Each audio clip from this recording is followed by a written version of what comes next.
really made me realize the importance of trust in League of Legends. More so, when I say that, I mean trust in what are essentially complete strangers. Now, I tried to watch a lot of videos regarding League of Legends, and I have watched a good number of those how to climb, 10 things you're doing wrong videos in my time. And some pieces of information that are always in there, that from video to video seem to consistently conflict with one another, is the act of trusting players in your team. Now, you can go to any one of these videos and there will be always one of two opinions in these videos. Now, the primary one that I see is that you are alone in your game. That you should always assume that everybody else in your team is pretty much a retard. It is your job to carry this, and if helping your team will come at your expense, you shouldn't bother doing it. Now, these videos have a very mathematical reasoning behind this, being that if you're not bad in your game, that means that there's only 4 extra people in your team that can be awful instead of the enemy's 5. Now, the other opinion, the one that I can relate to a bit more after my most recent game, is to trust people. It's a team game, and that your best bet is to always help as many of your team as possible, even if it means spoon feeding them kills, to let them carry the game with you instead of being carried by you. Now, I agree a lot more with the second philosophy.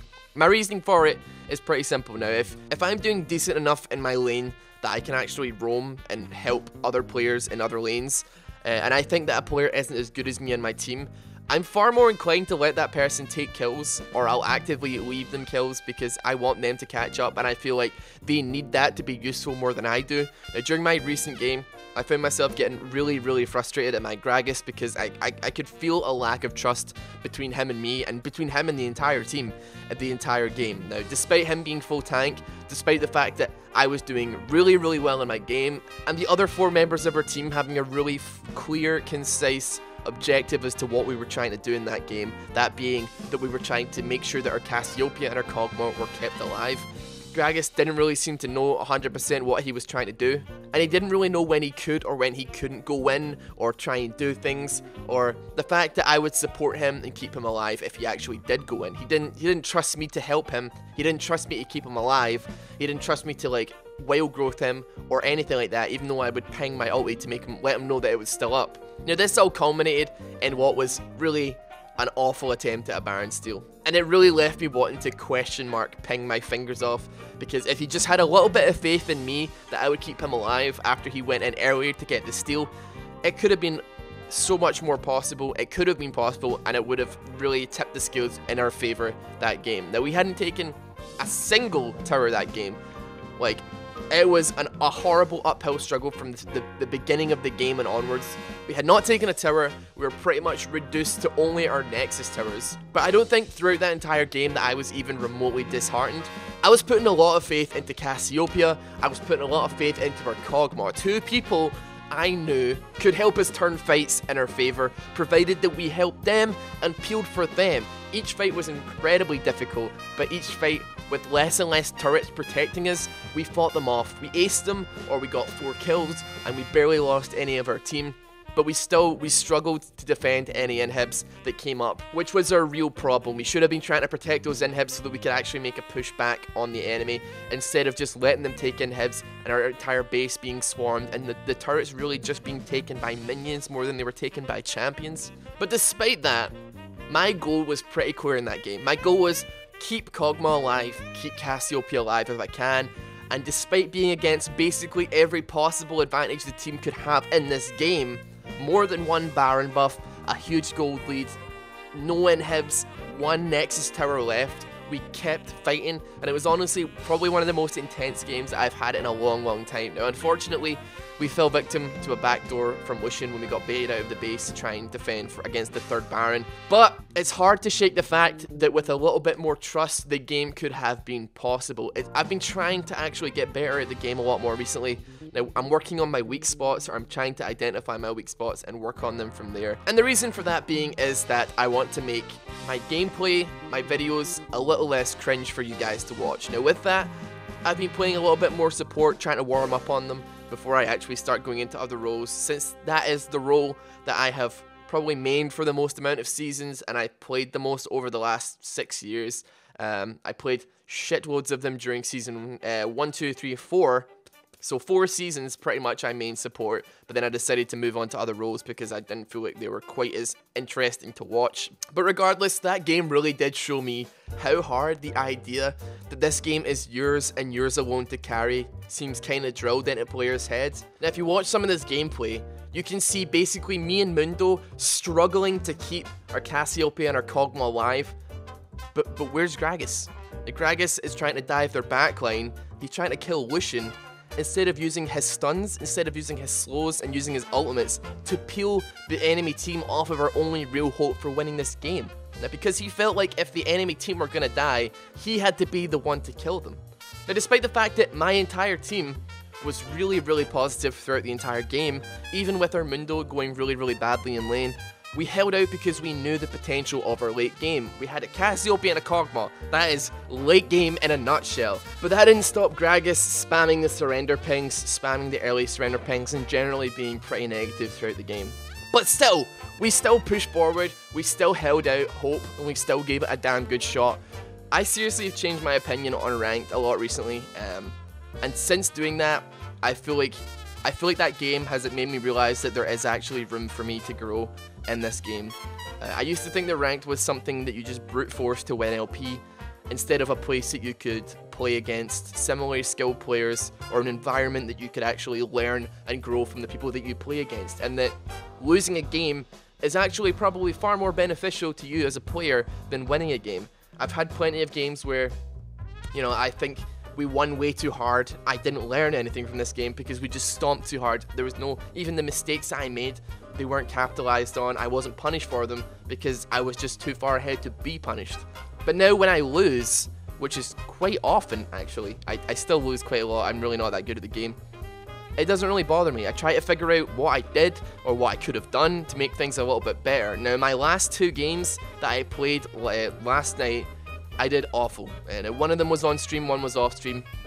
In our first game, our mid laner took Darius because he thought he was against Yasuo mid. So I ended up swapping with him so that he could take a character that he'd rather have mid lane, and I ended up going Darius top, even though I'm really not particularly good on Darius. I try to play him, but I'm still fucking awful. Now, surprise, surprise, I made a lot of mistakes in lane. I ended up not going horrendously badly, but still, I think I was like 3-6 in the game. But despite that, I put all my trust in my team. I put trust in my team before I even went into the game by giving this guy a character that he wanted, because and me taking a character that I wasn't necessarily as good at, but could play. So I was going into this game with an awful lot of trust in the basket here. But yeah, after my first item, I just decided to go full tank. My aim was clear. I just wanted to try and get as many easy hooks on out of position targets as possible, disrupt the enemy, soak as much damage, peel for my carries that were actually doing well. That was it. I wasn't going to try and make plays. I wasn't going to try and go off and be a Darius and just do Darius things and get really stupid like dives and dive for dumb reasons. I was stuck to my carries. I was with my team. I was in it to win it. I was trying to make use of myself, even though I was far behind and the enemy Kled was doing far better than I was. But I feel like I was more useful in that game because I was more of a utility to my team. I was utilized far more than he was, because if he tried to get on my carry, I would just pull him away, we'd take care of Kled, he's out the game, and I'm still going. And we ended up actually winning that game, even though I don't really consider myself as someone that deserved to win it. And even more so in our second game, I was playing Kennen against Riven top. Unfortunately, I experienced multiple dives, multiple camps early game. Our Shaco came to top lane, ended up giving double buffs over because he got killed. It was a horrible lane. It was probably one of the worst lanes I've ever had in League of Legends. It was against Riven. She just started snowballing really hard, and I felt absolutely horrible. I could not apologize more to my team for that game. But thankfully my team were actually, they didn't say anything. They didn't say anything good, they didn't say anything bad, they just didn't say anything, and that was pretty much all I needed. So instead of me trying to make plays, our mid laner was doing really well. So I made use of probably one of the best peeling ultimates in the game, and I decided that my goal was now to stick next to our Vladimir, and I was going to ulti whenever someone tried to hard engage on him. Now my damage was no longer a concern. I basically did no damage at all. I just wanted to become a stun bot to keep this character alive. Now we ended up actually winning that game too, And despite my terrible performance, now that's not to say that I just play garbage every game and expect to be carried by random people, but if you're doing badly in lane to the point you're doing as bad as me, I've just taken to trying to sit down, think, consider what it is I have in my kit that I have to offer my entire team despite dealing no damage. What can I offer my team except damage? What can I offer my team except like burst or DPS? Now this doesn't necessarily apply if you're playing a role like AD carry, of course, because that's kind of their own little thing. But for me, who plays a lot of top, a lot of mid kind of stuff, that's what I've taken to doing, and I feel like that attitude has actually helped me win quite a few games that probably would have been lost if I just decided to AFK farm and feed. But yeah, I just wanted to talk about that today. It's kind of a weird topic, and I'm not saying like trust them with your bank pin, trust them with your RuneScape password, but I feel like there's a lot of distrust in random solo queue players. You've probably had this yourself. You've gone into a game, somebody's talking, and then people chat shit about the elo that they're in. They're like, oh, this fucking low elo, blah blah blah, and you're kind of sitting there like, you're in this elo too, dude. Like, you're in this elo with me. I know it might be low elo, but don't act like you're somehow better than me because you're in this elo, but you don't deserve to be. I don't get it.